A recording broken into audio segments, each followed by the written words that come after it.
nós temos observado com muita preocupação porque nenhuma área da administração pública encontra-se sob tamanha ameaça do governo ilegítimo de Michel Temer do que a área de educação pública.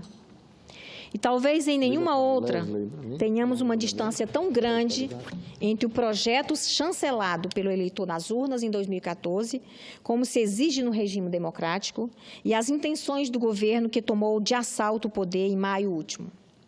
Na última sexta-feira, eu fui surpreendida com a notícia de que o governo interino baixou o decreto permitindo a interrupção de bolsas do Ciências Sem Fronteira, mesmo as que já estiveram sendo pagas. O argumento é o de sempre: restrições orçamentárias. Isso significa que um estudante que, por seus méritos, esteja cursando parte de sua graduação em instituições estrangeiras, pode se ver repentinamente sem recursos para a sua subsistência fora do seu país. Está aí uma demonstração cabal da falta de sensibilidade social e do interesse pela educação deste governo. Ao que tudo indica, o governo do PMDB acha que a universidade deve voltar a ser um direito de uma pequena elite.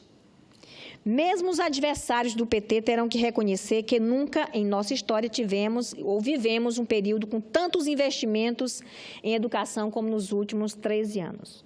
Programas de ampliação das universidades federais, de aumento exponencial do número de vagas do ensino profissionalizante e de financiamento das mensalidades do ensino superior são apenas a face mais visível do que estou afirmando aqui.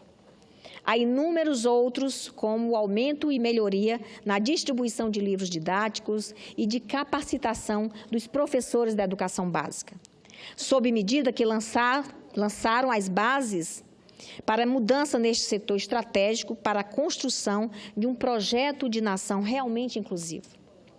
A tendência nos anos Lula foi mantida no governo da presidenta Dilma. A despeito das dificuldades econômicas e orçamentárias, em nenhum momento as políticas educacionais estiveram em risco. Pelo contrário, a presidenta se esforçou para garantir a aprovação do Plano Nacional de Educação, que foi amplamente debatido aqui no Senado Federal, que estabelece como meta 10% do PIB para os gastos no setor, além de trabalhar pela reserva de recursos do pré-sal para a educação. Eu poderia ainda citar os avanços representados pelo Sistema de Seleção Unificado, o SISU, a ampliação do FIES, que garantiu bolsas para mais de 3 milhões de estudantes, e o Pronatec, que já beneficiou cerca de 8 milhões de brasileiros. Sem falar no próprio programa Ciências Sem Fronteira, que já levou quase 100 mil estudantes a cursos em 40 países. Senhor presidente, não são infundados os temores de retrocesso por parte das pessoas que militam na área de educação em nosso país. Há um claro desmonte em estruturas fundamentais do MEC, como foi o caso da área técnica responsável pelo suporte à implementação do Plano Nacional de Educação. O mesmo ocorreu com a Secretaria de Educação Inclusiva, da qual foram demitidos mais de uma dezena de técnicos. Só para se ter uma noção do impacto dessa medida, esses servidores foram diretamente responsáveis por políticas que permitiram a inclusão de quase 1 milhão de estudantes com algum tipo de deficiência nos últimos anos. Eu espero, sinceramente, ouvir explicações convincentes do ministro interino da Educação, Mendonça Filho, que virá ao Senado esta semana. Mas a gente tem que fazer um apelo também para os senadores para que denunciem essas medidas. Nós não podemos aceitar calados. Enquanto o país e esse Congresso Nacional continuarem manifestando preocupações apenas com a obtenção de ajustes fiscais que são conseguidos à custa de políticas sociais inclusivas, jamais teremos qualquer tipo de desenvolvimento realmente sustentáveis. Do mesmo modo que subo a essa tribuna para denunciar os ataques que o setor de educação sofre, também preciso me manifestar com alegria quando obtemos conquistas. Eu me refiro à consolidação do Instituto Federal de Tecnologia de Roraima. Nós tivemos, no governo Lula e Dilma, uma ampliação do número de vagas muito importante no ensino técnico, profissionalizante e superior. Nós temos 500 mil habitantes e temos atualmente uma expansão da educação superior. O Instituto Federal do Amajari, que quero me referir aqui, que mudou a condição econômica do município do Amajari, levando a educação técnica superior e profissionalizante para os nossos jovens do município, para as nossas comunidades indígenas. Dá gosto ver a inclusão da juventude indígena no ensino técnico e profissionalizante. E eu tive a oportunidade, há 6 anos atrás, participar do lançamento da pedra fundamental lá do Instituto Federal do Amajari. E a semana passada houve uma solenidade que foi aberta a cápsula do tempo, que havia sido enterrada junto à pedra fundamental do campus há 6 anos atrás. Ali, a comunidade depositou suas esperanças em relação ao Instituto Federal, à região e ao Estado.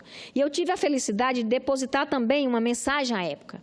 E com a abertura da cápsula, vejo que nós, a sociedade de Roraima, os professores, toda a comunidade do município do Amajari, continuamos no mesmo caminho certo com relação à importância da educação, da valorização da educação em nosso Estado, em nosso país, em nosso município.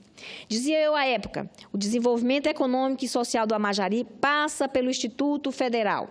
A vocação para a agricultura familiar, a pecuária e o turismo rural deve ser a tônica desse desenvolvimento. Vale para o Amajari, que é o município do nosso Estado, vale para Roraima e vale também para grande parte do nosso Brasil. Felizmente, essas esperanças não foram em vão. É exatamente isso que tem feito o nosso campus no Amajari. Que continue no rumo certo e que a educação brasileira não saia do rumo.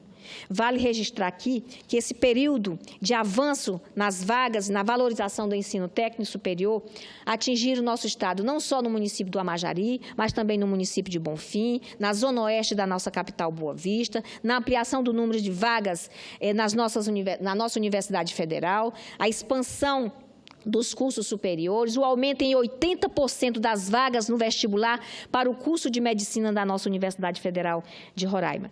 Então, são muitos os avanços e nós observamos com muita preocupação o desmonte desse governo golpista interino com a educação do nosso país. Nós não podemos nos conformar e nos calar com esta situação que é muito preocupante. Muito obrigada, senhor presidente.